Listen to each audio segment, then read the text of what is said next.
this questioner asks, why is water charged for the whole complex and then split between the properties when we all have individual water meters? So we've actually put a fairly detailed article out about this specific question, so individual water meters, which is available on our BCsystems website. And any building that's looking at its water metering arrangements, I would suggest having a look at that article because it is a big, complicated project.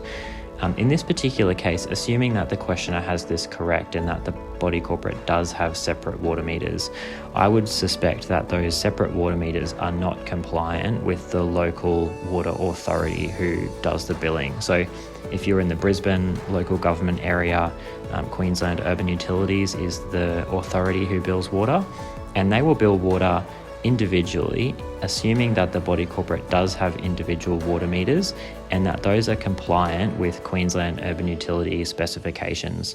So unless you're an expert in water meters, you can't tell that visually.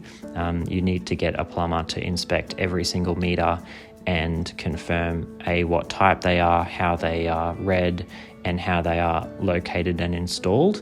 And assuming that every single water meter in the complex is installed correctly in the correct position and is the correct type of meter, then usually you can convert from bulk billing to the body corporate to individual billing to owners.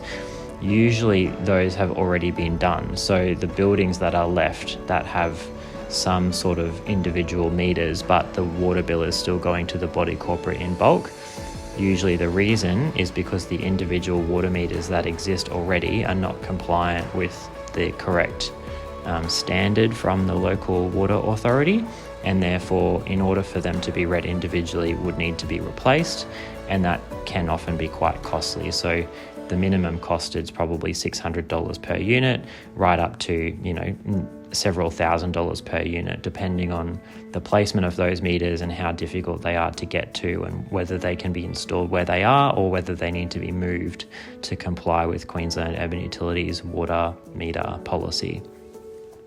If it is billed by the body corporate or by the if it's billed by the body corporate, it'll be billed based on water meter readings or based on lot entitlements.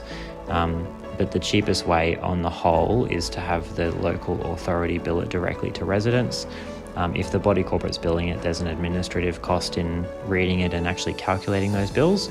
Or if the water authority is billing it to owners directly, it could be using the lot entitlements of each unit to calculate their share of the water consumption, which is not necessarily based on how much water they're actually using. It's the same way that the levies are calculated, and it doesn't take into account the individual water usage of each unit. So there may be ways to improve that, but most of those ways to improve it will come with their own cost, and the body corporate would need to look at a cost-benefit analysis of whether to change the billing arrangements or whether to just continue on as they are.